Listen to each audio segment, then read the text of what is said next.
Ever wondered what separates us from the animals we hunted? It wasn't just tools or fire.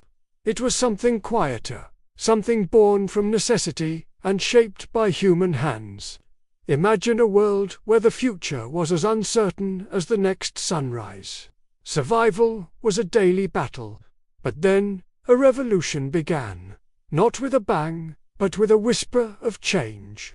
We learned to plant seeds, to cultivate the land. Farming brought bounty, a surplus of food we'd never known. But with this new wealth came a new problem. How do we protect it? How do we store the grains for the winter, carry water back to our new homes, and save the fruits of our labor from pests and rot? The answer lay right beneath our feet, in the soft, damp earth by the riverbanks. The hands that once fought to survive, now shaped beauty from mud. This is the story of how humanity turned simple clay into the memory of our civilization. It began with a simple observation, something anyone might see but few would understand. Puddles of mud, left by the receding river, would bake under the hot sun.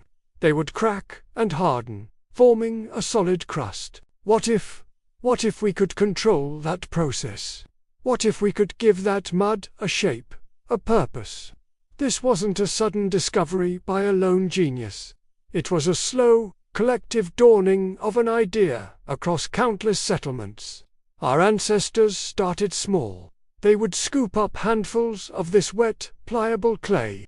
It felt cool and yielding in their palms. They began to experiment, mimicking the shapes they saw in nature. A cupped hand became a small bowl. A hollowed-out gourd became the inspiration for a larger vessel. The first attempts were clumsy, fragile things. They would press handfuls of grain into a shallow clay dish, or try to carry water in a crudely formed pot. It was a start, a flicker of an idea taking form. They were learning the language of the earth, understanding its properties through touch and trial. But reality soon set in. These sun-dried pots were a step up from woven baskets, but they were far from perfect. They were brittle, a careless knock, and their precious container would crumble back into dust. Worse, when filled with water, the clay would slowly soften, turning back into mud, the water seeping away. Imagine the frustration. You've spent hours shaping the perfect pot, carefully drying it, only to see it dissolve or shatter. It must have felt like a dead end. Failure after failure. But for our ancestors, failure wasn't an endpoint. It was a lesson, and the greatest teacher was about to reveal itself, fire. The same force that gave them warmth, cooked their food, and kept predators at bay held another secret. Perhaps by accident, a clay vessel was left too close to the campfire. Maybe a child's clay toy was tossed into the flames. When the fire died down and the ashes cooled, something miraculous was found. The clay was transformed. It was no longer soft or brittle. It was hard, rock-solid, and it rang with a clear, sharp sound when tapped. It held water without dissolving. Fire had turned fragile mud into permanent stone. This was the turning point.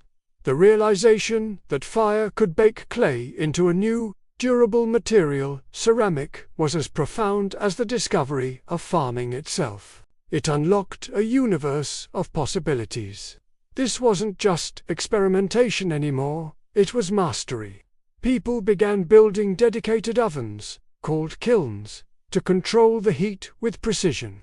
They learned that different types of clay and different temperatures produced different results. Pottery became a craft, an art, a science. And with this new, durable canvas, something else emerged: self-expression. The surfaces of these pots and jars were no longer just functional. They became the first pages of human history. Our ancestors began to decorate them. They pressed patterns into the soft clay with their fingertips, with shells, or with twisted cords. They painted them with pigments made from ochre and charcoal. They etched scenes from their lives, hunting expeditions, dancing figures, the animals they revered, and the geometric patterns that filled their minds.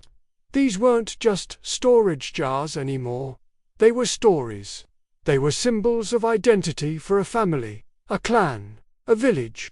They were offerings to the gods, vessels for rituals, and markers for the graves of loved ones. Each pot carried not just grain or water, but a piece of its creator's soul. In shaping clay, humans learned the art of shaping time itself. They were creating objects that would outlast them, carrying their memory forward for thousands of years. The invention of pottery wasn't just about making better containers. It was a fundamental shift in how we lived and thought. It allowed for better food security, which in turn allowed communities to grow larger and more complex. It enabled long-term planning. It fostered trade, as unique and beautiful pottery became a valuable commodity. But most importantly, it gave us a new medium to understand and interact with our world. We took the raw, formless earth and, through patience, ingenuity, and the transformative power of fire, we created order, beauty, and permanence. We weren't just surviving nature anymore. We were collaborating with it to create a new reality.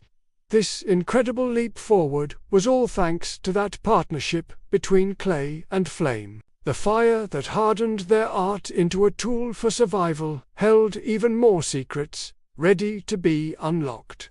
Join us next time as we explore how humanity didn't just use fire, but began to master it, forging the very metals that would build empires and change the world forever. Next up, the mastery of fire. Thank you so much for joining us on this journey back in time. If you found this story of human ingenuity as fascinating as we do, please give this video a thumbs up and consider subscribing to our channel. Don't forget to hit that notification bell so you don't miss our next discovery. We'll see you in the next one.